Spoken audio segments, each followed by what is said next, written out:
নমস্কার। কবি শঙ্খ ঘোষের লেখা কবিতা মিথ্যে কথা। লোকে আমায় ভালোই বলে, দিব্যি চলন সই, দোষের মধ্যে একটু নাকি মিথ্যে কথা কই। ঘাটশিলাতে যাওয়ার পথে ট্রেন ছুটছে যখন, মায়ের কাছে বাবার কাছে করছি বকম বকম। হঠাৎ দেখি মাঠের মাঝে চলন্ত সব গাছে এক এক রকম ভঙ্গি ভুটে এক এক রকম নাচে। উমা, দেখো নৃত্যনাট্য। সে বলেছি আমি, মা বকে দেয়, বড্ড তোর বেড়েছে ফাজলামি।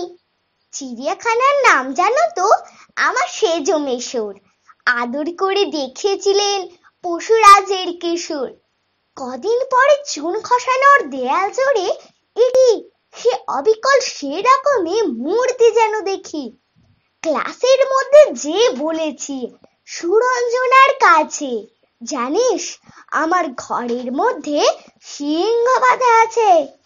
শুনতে পেয়ে দিদিমণি অমনি বলেন, শোনো, এসব কথা আবার যেন না শুনি কখনো।